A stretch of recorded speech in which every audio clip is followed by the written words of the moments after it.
अस्सलामुअलैकुम guys, welcome back to U4Universe। Saifullah here again. और आज के एंड्रॉयड डेवलपमेंट की वीडियो से हम एक न्यू टॉपिक स्टार्ट करेंगे एंड्रॉयड के ऊपर, और वो हमारे पास है जेटपैक नेविगेशन कंपोनेंट, या इसको हम आर्किटेक्चर नेविगेशन कंपोनेंट भी कहते हैं। और इस वीडियो में हम देखेंगे आर्किटेक्चर नेविगेशन कंपोनेंट का इंट्रोडक्शन, हम देखेंगे इसको हमें क्यों यूज़ करना चाहिए, इसके मेन बेनिफिट्स क्या हैं। फिर मैं आपको बताऊंगा कि कैसे हम एंड्रॉयड स्टूडियो प्रोजेक्ट के अंदर जो नेविगेशन कंपोनेंट है उसको ऐड कर सकते हैं, उसकी डिपेंडेंसीज वगैरह को कैसे सेटअप कर सकते हैं। और उसके बाद एट दी एंड हम देखेंगे जो गूगल की तरफ से हमारी एंड्रॉयड एप्लीकेशन के लिए नेविगेशन की जो गाइडलाइंस आती हैं, उन गाइडलाइंस को थोड़ा सा देखेंगे। और हम देखेंगे कि जो फाइनल हम एप्लीकेशन बिल्ड करेंगे यूजिंग नेविगेशन कंपोनेंट, वो कैसे ये सारी के सारी गाइडलाइंस को ऑटोमेटिकली इंप्लीमेंट करती है विद द नेविगेशन कंपोनेंट। तो जो नेविगेशन कंपोनेंट है ये हमारे पास जेटपैक सेट ऑफ जो लाइब्रेरीज है उनके अंदर एक लाइब्रेरी है, एक हमारे पास आर्किटेक्चरल कंपोनेंट है। और इसका मेन गोल ये है कि जो हमारी एप्लीकेशन की नेविगेशन होती है उसको बहुत ज़्यादा सिंप्लीफाई कर देता है, बहुत ज़्यादा आसान बना देता है। जो काम हम नॉर्मली फ्रैगमेंट ट्रांजैक्शंस की मदद से करते थे वो बहुत ज़्यादा हमारे पास सिंप्लीफाई हो जाता है, वो कोड बहुत ज़्यादा सिंप्लीफाई हो जाता है जब हम नेविगेशन कंपोनेंट को यूज़ करते हैं। तो इस वीडियो में तो मेनली इंट्रोडक्शन होगा, नेक्स्ट आने वाली वीडियोस के अंदर हम वन बाय वन बेसिक से लेकर एडवांस तक नेविगेशन कंपोनेंट को कवर करेंगे, तो आपको जो इसके सारे के सारे जो बेनिफिट्स हैं वो इंशाल्लाह पता चलेंगे। तो इससे पहले कि हम नेविगेशन कंपोनेंट को कंप्लीट इंट्रोडक्शन देखें, मैं आपको दो चीज़ें बताना चाहता हूँ कि जो आपको पता होनी चाहिए, बिल्कुल बेसिक है, आई एम श्योर आपको पता होंगी। तो पहली चीज़ ये है कि नेविगेशन से क्या मुराद है, ये बहुत बेसिक है, आई एम श्योर आपको पता होगा। नेविगेशन से मुराद ये है कि जब भी यूज़र हमारी एप्लीकेशन को यूज़ करता है और वो हमारी एप्लीकेशन के अंदर एक स्क्रीन से दूसरी स्क्रीन के ऊपर जाएगा तो इसको हम नेविगेशन कहते हैं। लाइक मेरे पास यहाँ पे एक बटन है व्यू बैलेंस का, इसको अगर मैं क्लिक करता हूँ तो यहाँ पे आपको जो है वो न्यू स्क्रीन नज़र आ गई है। बैक बटन प्रेस करें तो आप प्रीवियस स्क्रीन के ऊपर आ जाएंगे। व्यू ट्रांजैक्शन करें, न्यू स्क्रीन आ जाएगी। इस दफ़ा आप बटन प्रेस करें तो बैक जो प्रीवियस स्क्रीन है वो आ जाएगी। तो ये जो प्रोसेस है ना, जो मैं बटन्स को यूज़ करते हुए या जो ऑप्शंस मेन्यू है इसको यूज़ करते हुए कर सकता हूँ, या जो नेविगेशन ड्रॉअर है इसको यूज़ करते हुए, बॉटम नेविगेशन व्यू, किसी भी यूआई एलिमेंट को यूज़ करते हुए, या किसी भी तरीके से यूज़र जब हमारी एप्लीकेशन के अंदर एक स्क्रीन से दूसरी स्क्रीन के ऊपर जाता है या नेविगेट करता है एक स्क्रीन से दूसरी स्क्रीन के ऊपर, इसको हम कहते हैं नेविगेशन। और ये जो एक स्क्रीन होती है ना, इसको हम कहते हैं डेस्टिनेशन। और यहाँ पे आप देख सकते हैं, यहाँ पे आपको जो स्क्रीन नज़र आ रही है ना, ये एक डेस्टिनेशन है। अगर मैं क्लिक करूँगा ना व्यू बैलेंस के ऊपर तो यूज़र एक न्यू स्क्रीन के ऊपर यानी कि एक न्यू डेस्टिनेशन के ऊपर चला गया है। तो डेस्टिनेशन बेसिकली एक यूआई एलिमेंट होता है, और मेनली हमारे पास एक्टिविटी या फ्रैगमेंट का लेआउट होता है जो यूज़र को नज़र आता है, और यूज़र डिफरेंट डेस्टिनेशंस के दरमियान मूव करते हुए या नेविगेट करते हुए हमारी एप्लीकेशन को यूज़ करता है। लाइक अगर मैं अगेन होम के ऊपर जाता हूँ, यहाँ से क्लिक करता हूँ सेंड मनी के ऊपर, तो न्यू डेस्टिनेशन आ गई है। यहाँ पे अगर मैं नेम टाइप करता हूँ लाइक अली, और यहाँ पे नेक्स्ट करता हूँ तो न्यू डेस्टिनेशन आ गई। अगर मैं यहाँ पे सेंड करता हूँ तो मुझे डायलॉग शो होगा, क्या मैं 100 रुपीज़ अली को सेंड करना चाहता हूँ। अगर मैं येस करूँगा तो वो सेंड हो जाएंगे। अगर मैं दोबारा डन करूँगा तो मैं जो प्रीवियस डेस्टिनेशन है इसके ऊपर आ जाऊँगा। तो ये दो टर्म्स आपको पता होनी चाहिए, नेविगेशन की और डेस्टिनेशन की। ये मैंने इसलिए पहले आपको बताई है क्योंकि through out the play list में इनको बहुत ज़्यादा यूज़ करूँगा, तो I am just making sure कि आपको जो है वो इन टर्म्स का पता हो। और जो नेक्स्ट चीज़ इंपॉर्टेंट आपको पता होनी चाहिए रिलेटेड टू नेविगेशन कंपोनेंट या जनरली, वो ये है कि जो नेविगेशन कंपोनेंट है ये डिज़ाइन किया गया है सिंगल एक्टिविटी आर्किटेक्चर को माइंड में रख के। सिंगल एक्टिविटी आर्किटेक्चर से मुराद ये होता है, मैं थोड़ा सा एक्सप्लेन करता हूँ, कि हमारी पूरी एप्लीकेशन के अंदर एक ही एक्टिविटी होती है, और जितनी भी हमारी एप्लीकेशन की स्क्रीन्स होती हैं या वो एज अ फ्रैगमेंट हम उनको यूज़ करते हैं, और जो फ्रैगमेंट होता है वो एज अ डेस्टिनेशन हमारे पास काम करता है। फॉर एग्जांपल अगर मेरी इस एप्लीकेशन की आप बात करेंगे ना, तो इसके अंदर सिर्फ एक ही एक्टिविटी है। बाकी जितनी भी आपको यहाँ पे स्क्रीन्स नज़र आ रही हैं ना, ये सारी की सारी स्क्रीन्स जिनको हम डेस्टिनेशन कहते हैं, ये सारी की सारी डेस्टिनेशंस एक्चुअली मेरे पास फ्रैगमेंट्स हैं जो एक ही एक्टिविटी ने होस्ट किए हुए हैं, और एक्टिविटी उनको हाइड करवा रही है, शो करवा रही है। तो ये हमारे पास है सिंगल एक्टिविटी आर्किटेक्चर। अब सपोज कर लें कि हमारी एप्लीकेशन के अंदर 5 से 7 जो डिफरेंट स्क्रीन्स हैं, और आप हर स्क्रीन के लिए एक जो एक्टिविटी है नॉर्मली आप उसको यूज़ करते हैं। तो हर एक एक्टिविटी के अंदर सेपरेट डेटा को मैनेज करना, लेआउट को मैनेज करना, ये काफ़ी हमारे पास कम्प्लेक्स काम हो जाता है। और इसकी बजाय अगर आप एक्टिविटी एक ही रखते हैं लेकिन फ्रैगमेंट्स क्रिएट कर लेते हैं 5 या 7, और डिफरेंट फ्रैगमेंट मैनेजर की मदद से ट्रांजैक्शंस को मैनेज करते हैं, एनिमेशंस को ऐड करते हैं, तो फिर भी आपको पता होगा ये काफ़ी ज़्यादा हमारे पास कोड हो जाता है। तो इस जगह के ऊपर ये इस वजह से जो नेविगेशन कंपोनेंट है उसको हम यूज़ करते हैं सिंगल एक्टिविटी आर्किटेक्चर के साथ। और जो हमारी नेविगेशन होती है, जो नॉर्मली हम फ्रैगमेंट ट्रांजैक्शंस या इंटेंट्स की मदद से हम काम करते थे, इंटेंट वाला काम तो रिमूव हो जाएगा फ्रैगमेंट ट्रांजैक्शन की मदद से, और जो फ्रैगमेंट ट्रांजैक्शन वाला काम होगा वो ऑटोमेटिकली रिमूव हो जाएगा जब हम यूज़ करेंगे नेविगेशन कंपोनेंट को। तो जब हम स्टेप बाय स्टेप अपनी एप्लीकेशन को डेवलप करेंगे तो उस वक्त भी आपको इसकी जो रियल पावर है वो महसूस होगी। और आप गूगल की तरफ से रिकमेंड भी किया जाता है कि आपकी एप्लीकेशन सिंगल एक्टिविटी आर्किटेक्चर को यूज़ करे। एटलीस्ट जो छोटी एप्लीकेशन है तो उसको तो यही यूज़ करना चाहिए, क्योंकि फ्रैगमेंट्स को और एक एक्टिविटी को यूज़ करते हुए डेटा को, कॉन्टेक्स्ट को मैनेज करना, मेंटेन करना कोड को बहुत ज़्यादा आसान है। और इसके लिए मैं स्पेशल एक यूट्यूब के ऊपर वीडियो है, single activity why when and how, तो ये मैं रिकमेंड करूँगा। इसका लिंक मैं आपको दे दूँगा वीडियो के डिस्क्रिप्शन में। मेक श्योर करें कि आप ये लास्ट में देखें। और ये पूरी की पूरी प्रेजेंटेशन दी गई है एन ले की तरफ से, जिसने एक्चुअली काम किया है नेविगेशन कंपोनेंट के ऊपर। तो आपको बरल मेक श्योर कर लें आप इसको लाजमी देखें, it will be very helpful for you. तो अब देख लेते हैं नेविगेशन कंपोनेंट का जो मेन इंट्रोडक्शन है या मेन इसके बेनिफिट्स क्या हैं। तो जो हमारे पास नेविगेशन कंपोनेंट है, ये जिस तरीके से हमारे पास आर्किटेक्चरल कंपोनेंट्स आते हैं गूगल की तरफ से, लाइक व्यू मॉडल हो गया, लाइव डेटा हो गया, रूम परसिस्टेंट लाइब्रेरी होगी, जस्ट लाइक दैट हमारे पास एक न्यू आर्किटेक्चरल कंपोनेंट है नेविगेशन कंपोनेंट। और इसका मेन गोल ये है कि जो हमारी एप्लीकेशन की नेविगेशन है उसको बहुत ज़्यादा सिंप्लीफाई कर देता है। तो बेशक आपकी एप्लीकेशन बिल्कुल बेसिक नेविगेशन यूज़ कर रही हो, लाइक अगर आप एक बटन की क्लिक के ऊपर न्यू डेस्टिनेशन के ऊपर जाना चाहते हैं, यहाँ से लेके जो एडवांस यूआई एलिमेंट्स लाइक हमारे पास बॉटम नेविगेशन व्यू हो गया या नेविगेशन ड्रॉअर हो गया, इनको इम्प्लीमेंट करना या इनको कनेक्ट करना विद द नेविगेशन कंपोनेंट ये बहुत ज़्यादा आसान है। टूल बार या एक्शन बार को यूज़ करना, ऑप्शंस मेन्यू को आपस में सिंक करना, ये सारे के सारे जो एडवांस यूआई एलिमेंट्स हैं ये सारे के सारे बहुत ज़्यादा आसान हो जाते हैं इनको इम्प्लीमेंट करना जब हम नेविगेशन कंपोनेंट को यूज़ करते हैं। तो गूगल की तरफ से हमारी जो एप्लीकेशन की नेविगेशन होती है इसके लिए हमें कुछ गाइडलाइंस मिलती हैं जिनको हम अभी इस वीडियो में आगे देखेंगे।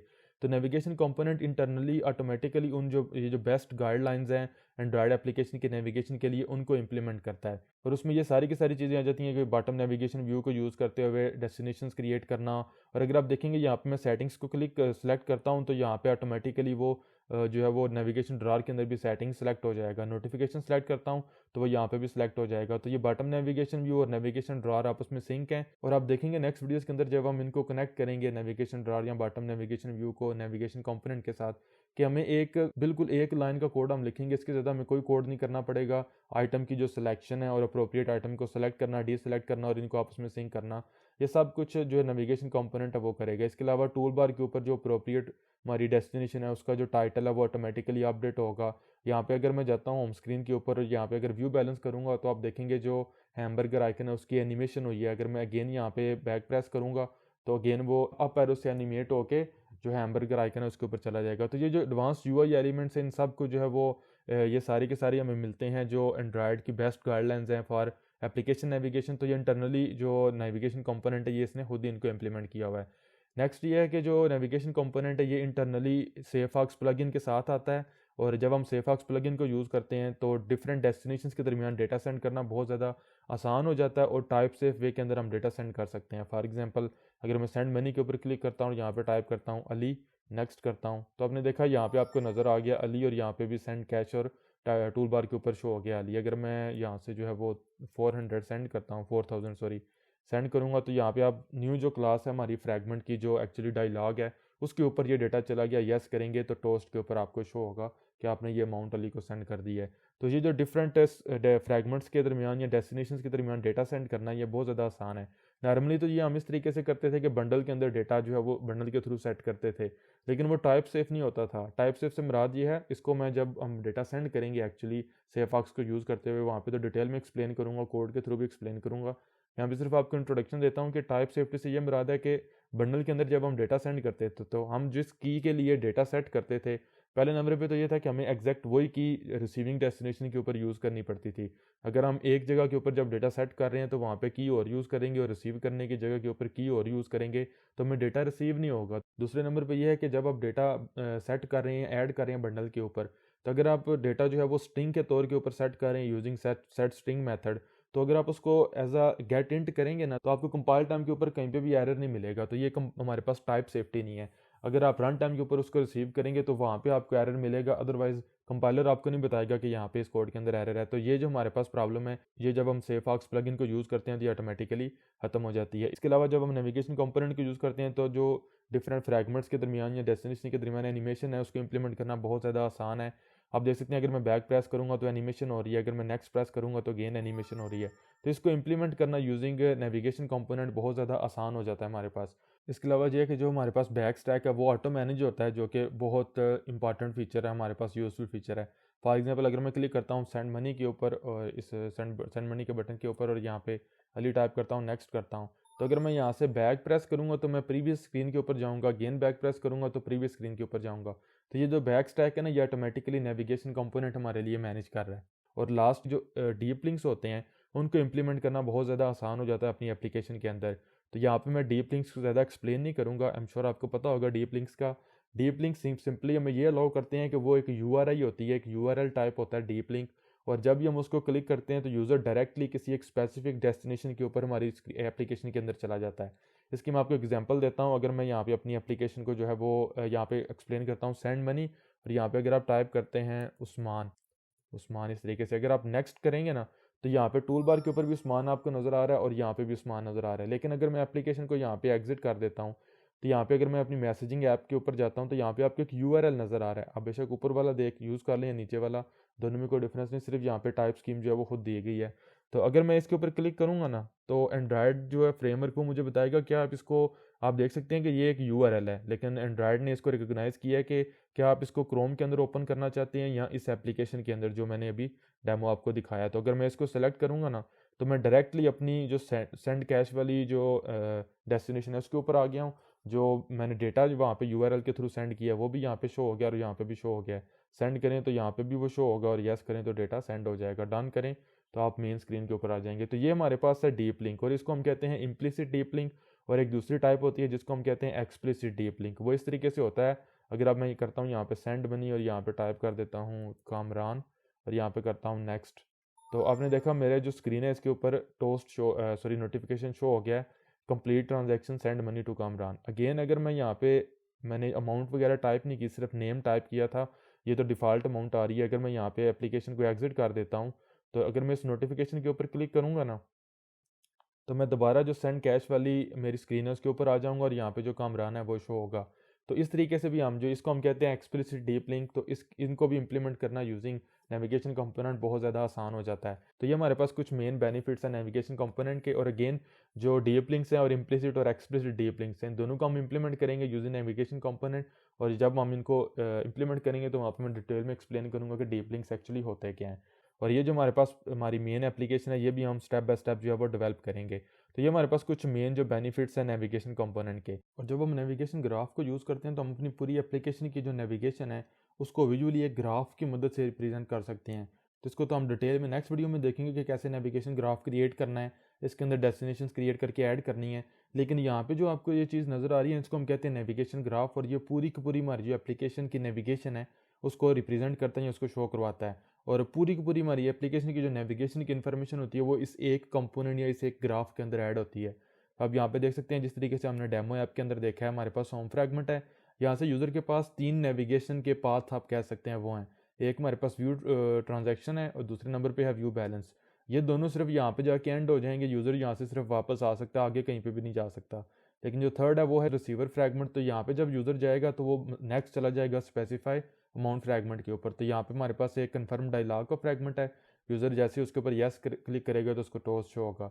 यहाँ से यूज़र दोबारा जो हमारा होम फ्रैगमेंट है इसके ऊपर आ सकता है। तो ये हमारे पास साइकिल है, इसको कैसे हैंडल करना है ये भी हम जो नेक्स्ट वीडियोस के अंदर देखेंगे। इसके अलावा हमारे पास यहाँ पे आपको 3 जो डेस्टिनेशन नज़र आ रही हैं, अबाउट फ्रैगमेंट, हमारे पास नोटिफिकेशन फ्रैगमेंट और सेटिंग्स फ्रैगमेंट, यानी आप इनको डेस्टिनेशन भी कह सकते हैं।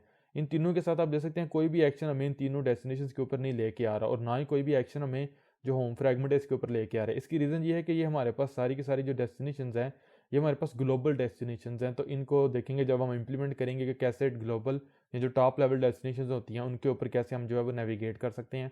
तो ये सिर्फ मैंने आपको विजुअली बताया कि जो हमारी फाइनल इस पूरी प्लेलिस्ट के बाद हमारी एप्लीकेशन होगी वो इस तरीके से नज़र आएगी। हम इंशाल्लाह स्टेप बाय स्टेप जो है वो देखेंगे कि कैसे हमने काम करना है। तो अब नेक्स्ट देख लेते हैं कि किस तरीके से नेविगेशन कंपोनेंट को हम अपनी एंड्रॉयड एप्लीकेशन के अंदर सेटअप कर सकते हैं। तो अगर मैं यहाँ पे आता हूँ अपने ब्राउज़र के ऊपर, जाता हूँ इस पेज के ऊपर, गेटिंग स्टार्टेड पेज के ऊपर, तो यहाँ पे अगर आप थोड़ा सा नीचे आएंगे तो यहाँ पे जो है वो आपको इनकी इसकी डिपेंडेंसी मिलेगी।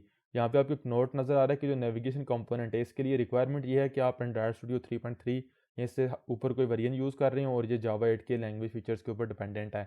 तो आई एम श्योर आप इतना पुराना यानी कि वेरिएंट यूज़ नहीं कर रहे होंगे। मैं तो 4.1 के ऊपर हूँ, लेटेस्ट वेरिएंट के ऊपर हूँ। आप भी आई एम श्योर कोई लेटेस्ट वेरिएंट यूज़ कर रहे होंगे, बट जस्ट मेक श्योर कि आप एंड्रॉयड स्टूडियो 3.3 या इससे लेटेस्ट को वेरिएंट यूज़ कर रहे हैं। तो अब मुझे यहाँ से डिपेंडेंसीज कॉपी करनी है, तो मैं ये वाली जो 3 लाइंस है वो कॉपी कर लूँगा इस तरीके से। मुझे एक्चुअली जावा की ज़रूरत तो नहीं है, लेकिन इसलिए मैंने ये सारी लाइंस कॉपी की हैं कि मुझे दोबारा ये जो वेरिएंट है ये लग और ये लाइंस लग जो है वो कॉपी ना करनी पड़े।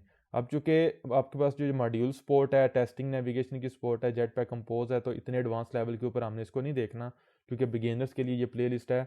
तो मैं यहाँ पे जो है वो इतने एडवांस फीचर्स को हम नहीं देखेंगे। तो मैं जाऊँगा अपने एंड्रॉयड स्टूडियो प्रोजेक्ट के ऊपर और जो ऐप मॉड्यूल की ग्रेडल फाइल है इसके ऊपर जाऊँगा और यहाँ पे जो है वो नीचे पेस्ट कर दूँगा ये इन लाइंस को। तो अगेन मुझे जो जावा की लैंग्वेज की इंप्लीमेंटेशन है इसकी तो ज़रूरत नहीं, तो सिंक नाउ कर दूँगा। तो मेरे पास ये मेरी डिपेंडेंसी है वो ऐड हो जाएगी। अब इतना काम करने की वजह से जो नेविगेशन कंपोनेंट है ना वो ऐड हो चुका है हमारी इस प्रोजेक्ट के अंदर, लेकिन जो हमारे पास सेफऑक्स प्लगइन है उसको भी हमने ऐड करना है। तो वो चूंकि हमारे पास प्लगइन है तो उसके लिए एक स्टेप एक्स्ट्रा होगा। तो अगर आप इसी पेज के ऊपर जाएंगे ensure type safety by using सेफऑक्स, तो यहाँ पे आपको अगेन इसकी भी डिपेंडेंसी मिलेगी। तो पहले नंबर पे तो यहाँ पे जो डिपेंडेंसी है इस लाइन को कॉपी करें, लेकिन अब चूंकि ये एक प्लगइन है तो आपको इसको ऐड करना पड़ेगा जो आपका प्रोजेक्ट लेवल की बिल्ड और ग्रेडल फाइल है इसके अंदर। तो यहाँ पे नीचे मैं इसको पेस्ट करूँगा और इस लाइन को मैं यहाँ से कट करके इस तरीके से यहाँ पे पेस्ट कर दूँगा और इसको मैं जो है वो एक्सटर्नल वेरिएबल बना लूँगा, ये यहाँ पे इस तरीके से यूज़ होगा। और सेफऑक्स प्लगइन के लिए मेक श्योर कर लें कि आप एंड्रॉयड एक्स को यूज़ कर रहे हैं, क्योंकि ये सिर्फ आपके एंड्रॉयड एक्स वाला जो प्रोजेक्ट होगा उसके ऊपर काम करेगा। तो वैसे भी आपको एंड्रॉयड एक्स अब यूज़ करना चाहिए as compared to legacy support libraries. तो यहाँ पे भी आप सिंक नो कर देंगे तो ये जो प्लगइन है वो ऐड तो हो जाएगा प्रोजेक्ट के अंदर, लेकिन अब नेक्स्ट ये है कि हमने इसको अनेबल करना है। तो अगर आप अगेन यहाँ पे नीचे आएँ तो आप इस लाइन को कॉपी कर सकते हैं फॉर जावा, लेकिन मैं चूँकि कॉटलिन के ऊपर हूँ तो मैं इस लाइन को कॉपी करूँगा इस तरीके से। लेकिन अगर मैं यहाँ पे आऊँगा अपनी बिल्ड और ग्रेडल फाइल के अंदर जो ऐप मॉड्यूल की ग्रेडल फाइल है इसके ऊपर, तो यहाँ पे आप मैंने पेस्ट करना है। और अगर आप यहाँ पे एंड्रॉयड स्टूडियो 4.0 से पीछे होंगे तो आप इसी तरह यूज़ करेंगे अप्लाई प्लगइन, लेकिन जो कि मैं लेटेस्ट वर्जन के ऊपर हूँ तो मैं अप्लाई प्लगइन को यूज़ नहीं करूँगा, बल्कि मैं जो आईडी है इस तरीके से इसको यूज़ करूँगा और इसको जस्ट फॉर कन्वीनियंस में जो सिंगल कोटेशन है इनके अंदर ले आऊँगा। अब अगर मैं सिंक नाउ करूँगा तो जो सेफऑक्स प्लगइन है वो भी ऐड हो चुका है मेरे प्रोजेक्ट के अंदर और जो नेविगेशन कंपोनेंट है वो भी ऐड हो चुका है। और जो यहाँ पे आपने नोट ऊपर देखा था कि ये जो जावा 8 के लैंग्वेज फीचर्स हैं उनको यूज़ करता है, तो इसके लिए मेक श्योर कर लें कि आपके प्रोजेक्ट के अंदर जो जावा 8 है वो अनेबल हो। इतना आप कोड करेंगे सिर्फ जावा के लिए, और कॉटलिन अगर होगी तो आपको एक्स्ट्रा ये 2 लाइन्स भी ऐड करनी पड़ेंगी। तो इन स्टेप्स की मदद से हम जो हमारा एंड्रॉयड स्टूडियो का प्रोजेक्ट होता है उसके अंदर जो नेविगेशन कंपोनेंट होता है और सेफऑक्स प्लगइन होता है उसको ऐड करते हैं। अब अगर मैं इस प्रोजेक्ट की बात करूं तो इसी प्रोजेक्ट को हम through out the playlist use करेंगे। तो अगर मैं जाता हूं लेआउट के ऊपर तो यहाँ पे सिर्फ जो है वो एक टेक्स्ट व्यू है, और अगर आप एक्टिविटी के ऊपर जाते हैं तो यहाँ पे कुछ भी नहीं है।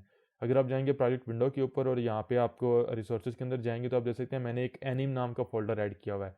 इसके अंदर बेसिकली 4 हमारे पास एनिमेशन हैं, स्लाइड इन लेफ्ट राइट और स्लाइड आउट लेफ्ट राइट।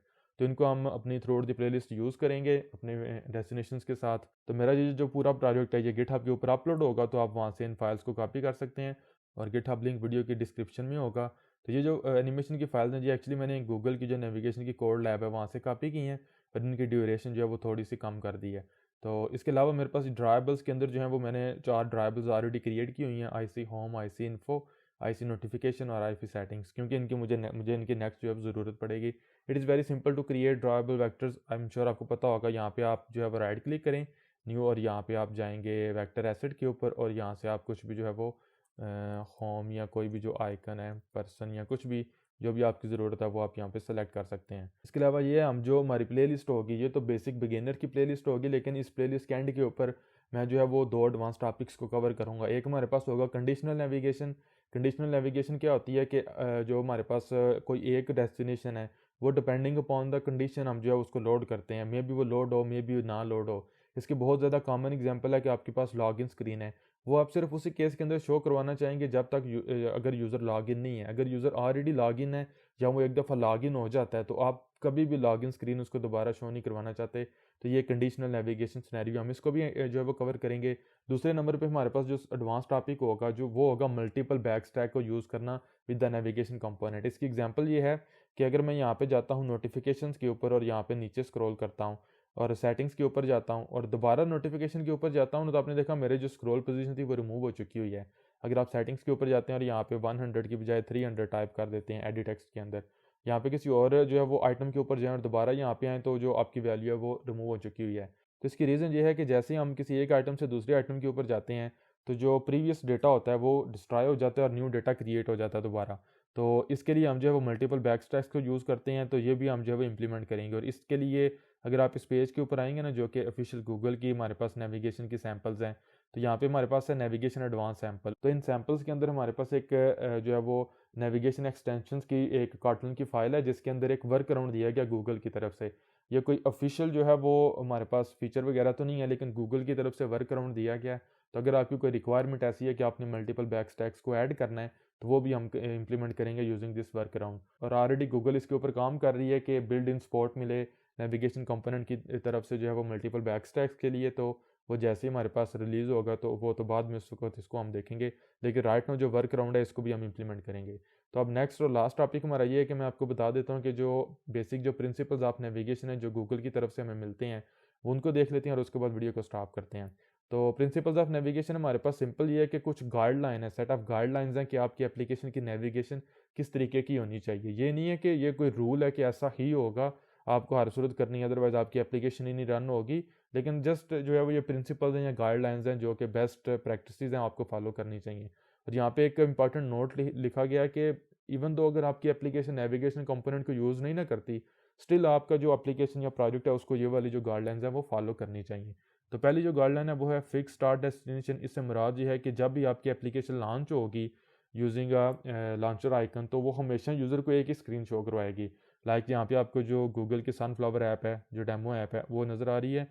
तो जब भी यूज़र क्लिक करेगा ना इस आइकन के ऊपर, तो वो हमेशा इस लिस्ट स्क्रीन के ऊपर जाएगा। तो एज अ डेवलपर ये आपकी रिस्पॉन्सिबिलिटी है टू मेक श्योर कि यूज़र हमेशा कंसिस्टेंट उसको यूआई नज़र आए। ये नहीं कि एक दफ़ा वो एप्लीकेशन के आइकन के ऊपर क्लिक करे तो उसको नोटिफिकेशन नज़र आए, दूसरी दफ़ा क्लिक करे तो उसको लिस्ट स्क्रीन नज़र आए, तीसरी दफ़ा क्लिक करे तो सेटिंग स्क्रीन नज़र आए। तो ये जो है ना, ये यूज़र के पॉइंट ऑफ व्यू से बहुत बुरा यूज़र एक्सपीरियंस है। तो एज अ डेवलपर ये आपकी रिस्पॉन्सिबिलिटी है टू मेक श्योर कि यूज़र हमेशा एक ही फिक्स स्टार्टिंग डेस्टिनेशन के ऊपर जाए। अब स्टार्टिंग डेस्टिनेशन से जहाँ जहाँ पे मर्जी वो चला जाए, लेकिन जो स्टार्टिंग डेस्टिनेशन है वो एक ही आपकी होनी चाहिए। नेक्स्ट हमारे पास ये है कि जो नेविगेशन स्टेट है ये आपको रिप्रेजेंट करनी चाहिए as a stack of destinations.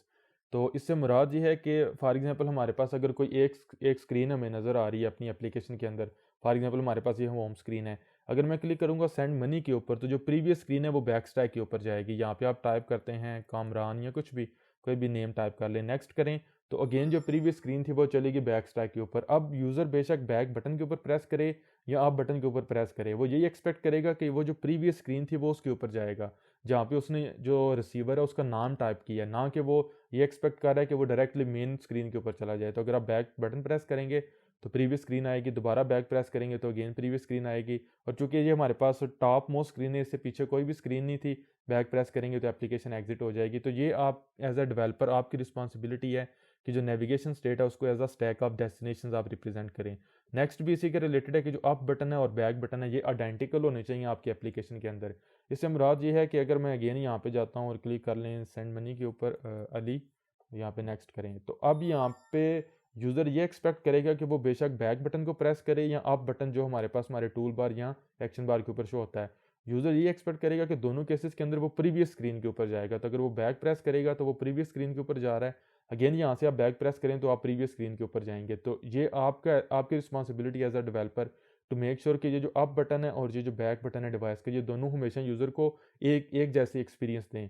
क्योंकि अगर ये होगा कि यूज़र बैक प्रेस करे तो कोई और फीचर या कोई और डेस्टिनेशन ओपन हो जाए, अप बटन प्रेस करे तो कोई और एक्शन परफॉर्म हो, तो ये इनकंसिस्टेंट जो यूज़र के पॉइंट ऑफ व्यू से बिहेवियर है, जो कि बैड यूज़र एक्सपीरियंस है। नेक्स्ट ये है कि जो अप बटन है वो कभी भी आपकी एप्लीकेशन को एग्जिट नहीं करता। तो ये जो अप बटन है ये सिर्फ उसी वक्त तक हमें शो होगा जब तक हम जो टॉप डेस्टिनेशन है, टॉप लेवल डेस्टिनेशन, उसके ऊपर नहीं जाते।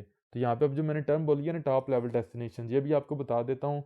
ये तो नहीं आप कह सकते कि डेस्टिनेशंस की दो टाइप हैं, मेनली ये टाइप तो नहीं है, लेकिन सिर्फ आप लोगों को समझाने के लिए ये बता रहा हूँ कि एक हमारे पास होती है टॉप लेवल डेस्टिनेशंस और एक आप कह सकते हैं लोकल डेस्टिनेशंस। हर वो डेस्टिनेशन जो यूज़र को with in a click available होनी चाहिए वो टॉप लेवल डेस्टिनेशन होती है। लाइक अगर मैं बात करता हूँ सेटिंग्स की, तो मैं अपनी एप्लीकेशन के अंदर कहीं पे भी हूँ, किसी भी स्क्रीन के ऊपर हूँ, व्यू बैलेंस के ऊपर आप चले जाएँ या सेंड मनी के ऊपर चले जाएँ, यहाँ पे कोई भी नेम टाइप कर लें, अमाउंट यहाँ पे टाइप कर लें, जहाँ पे मर्जी आप होंगे, आप क्लिक करेंगे सेटिंग्स के बटन के ऊपर तो फ़ौरन आप सेटिंग्स स्क्रीन के ऊपर आ जाएंगे। अगर आप होम के ऊपर प्रेस करेंगे तो होम स्क्रीन के ऊपर चले जाएंगे, नोटिफिकेशन के ऊपर क्लिक करेंगे तो नोटिफिकेशन आपको नजर आएंगे। तो ये जो हमारे पास आइटम्स है ना, ये टॉप लेवल डेस्टिनेशन है। इसके अगेंस्ट अगर आप बात करेंगे फॉर एग्जांपल व्यू बैलेंस की, तो ये टॉप लेवल डेस्टिनेशन नहीं है। अगर आप नोटिफिकेशंस के ऊपर है ना, तो आप कभी भी डायरेक्टली व्यू बैलेंस स्क्रीन के ऊपर नहीं जा सकते, आपको पहले होम के ऊपर जाना पड़ेगा, यहाँ से व्यू बैलेंस करना पड़ेगा। तो ये व्यू बैलेंस है जो ये लोकल डेस्टिनेशन है, और जो हमारे पास नोटिफिकेशन हो गया या जो सेटिंग्स की स्क्रीन होगी, ये हमारे पास टॉप लेवल डेस्टिनेशन है। तो जो हमारा अप बटन है ये हमेशा हमें जो टॉप लेवल डेस्टिनेशन है ना, सिर्फ उस वक्त तक शो होगा। अगर मैं चूंकि मेरे पास ये लोकल डेस्टिनेशन है, अगर मैं अप बटन को सेलेक्ट करूंगा तो मैं चला जाऊंगा टॉप लेवल डेस्टिनेशन के ऊपर। अब चूंकि ये टॉप लेवल डेस्टिनेशन है, तो बेशक आपके पास नेविगेशन रडार हो या ना हो, ये कभी भी आप टॉप लेवल डेस्टिनेशन के ऊपर आपको जो अप बटन है वो शो नहीं होगा यहाँ से, क्योंकि यूज़र अगर क्लिक करेगा बैक के ऊपर तो वो एग्जिट हो जाएगा हमारी एप्लीकेशन से। तो ये हमेशा यूज़र जो है वो बैक बटन के थ्रू होगा, बैक प्रेस करें तो एप्लीकेशन एग्जिट हो जाएगी। और लास्ट स्टेप हमारे पास ये है कि जो डीप लिंक हैं इनको स्टिमुलेट करनी चाहिए मैनुअल नेविगेशन। तो इसकी यहाँ पे भी बड़ी अच्छी एग्जांपल दी गई है। नॉर्मल जो ऑर्गेनिक नेविगेशन है वो कुछ इस तरीके से होगी कि यूज़र आइकन के ऊपर क्लिक करेगा, लिस्ट स्क्रीन नज़र आएगी और वहाँ से वो डिटेल की स्क्रीन के ऊपर चला जाएगा। तो यहाँ पे आपको जो टास्क बैक स्टैक है वो नज़र आ रहा है कि यूज़र को जो स्क्रीन नज़र आ रही है वो है डिटेल स्क्रीन। अगर वो बैक प्रेस करेगा तो जो प्रीवियस स्क्रीन उसने देखी थी लिस्ट स्क्रीन वो ओपन होगी, और दोबारा बैक प्रेस करेगा तो एप्लीकेशन से एग्जिट हो जाएगा। तो अगर यूज़र किसी भी डीप लिंक को यूज़ करते हुए इम्प्लिसिट या एक्सप्लिसिट वो डायरेक्टली हमारी एप्लीकेशन के ऊपर आता है, फॉर एग्जाम्पल यहाँ पे आपको नज़र आ रहा है कि वो डीप लिंक की मदद से डायरेक्टली हमारी इस डिटेल स्क्रीन के ऊपर आ गया है, तो वो डिटेल स्क्रीन से अगर बैक प्रेस करेगा ना, तो एज अ डेवलपर आपने ये करना है कि उसको प्रीवियस स्क्रीन जो लिस्ट स्क्रीन है वो लाजमी नज़र आए। मैं यहाँ पे आपको इसकी एग्जांपल देता हूँ कि यहाँ पे मेरी जो एप्लीकेशन है इसको मैं एग्जिट कर देता हूँ। अब जैसे मैं इस लिंक के ऊपर क्लिक करूँगा और जस्ट वंस करता हूँ, अपनी एप्लीकेशन को सिलेक्ट करता हूँ, तो मैं होम स्क्रीन के ऊपर डायरेक्टली नहीं गया, मेरी एप्लीकेशन रन नहीं हो रही थी, मैं डायरेक्टली अपनी एप्लीकेशन के अंदर एक स्पेसिफिक डेस्टिनेशन के ऊपर चला गया हूँ। लेकिन अगर मैं यहाँ से बैक प्रेस करूँ या प्रीवियस अप बटन को सेलेक्ट करूँ, यूज़र ये एक्सपेक्ट करेगा कि वो कभी नहीं ये सोचेगा कि एप्लीकेशन एग्जिट हो जाएगी, बल्कि अगर आप अप बटन या बैक बटन प्रेस करेंगे ना, तो यूज़र के पॉइंट ऑफ व्यू से ये होना चाहिए कि आपको मेन स्क्रीन नज़र आए जो हमें यहाँ पे नज़र आ रही है। यहाँ पे अगर वो बैक प्रेस करेगा तो एप्लीकेशन एग्जिट हो जाएगी। तो ये हमारे पास यह कि as a developer it is your responsibility कि जो आपकी एप्लीकेशन है वो डीप लिंकिंग है वो स्टिमुलेट करे मैनुअल नेविगेशन को। तो ये था गाइस कुछ हमारे पास important points related to principles of navigation. I hope so आपको समझ आ चुकी होगी। ये हमने देखा बेसिक जो इंट्रोडक्शन है नेविगेशन कंपोनेंट का, वो इसको हम क्यों यूज़ करते हैं, इसके बेनिफिट्स क्या हैं। फिर हमने देखा कैसे इसको सेटअप करना है अपने एंड्रॉइड स्टूडियो प्रोजेक्ट के अंदर, और फिर हमने देखा प्रिंसिपल्स ऑफ नेविगेशन हमारे पास क्या हैं और कैसे हमारी एप्लीकेशन उनको ईजिली इंप्लीमेंट कर सकती है अगर हम यूज़ करते हैं नेविगेशन कंपोनेंट को। मैं इंशाल्लाह मिलूंगा आप लोगों से नेक्स्ट वीडियो के अंदर, जिसमें हम देखेंगे कि जो मेन इंपॉर्टेंट पार्ट्स है नेविगेशन कंपोनेंट के, नेविगेशन ग्राफ क्रिएट करना, उसके अंदर डेस्टिनेशंस को ऐड करना, नया पोस्ट फ्रैगमेंट क्रिएट करना, और जो नेविगेशन कंट्रोलर है उसको यूज़ करते हुए कैसे हम डिफरेंट डेस्टिनेशंस के दरमियान नेविगेट कर सकते हैं। फिर हम वन बाय वन देखेंगे JetPacks को कैसे यूज़ करना है, डेटा कैसे सेंड करना है, एनिमेशंस कैसे ऐड करनी है, डीप लिंक्स को कैसे इंप्लीमेंट करना है। तो मेक श्योर कर लें कि चैनल को सब्सक्राइब करें और बेल आइकन को दबाएं ताकि आप लेटेस्ट पार्ट्स को मिस ना कर सकें। वीडियो अगर हेल्पफुल लगी और अच्छी लगी हो तो प्लीज़ लाइक करना मत भूलिएगा। टेक केयर, अल्लाह हाफिज़।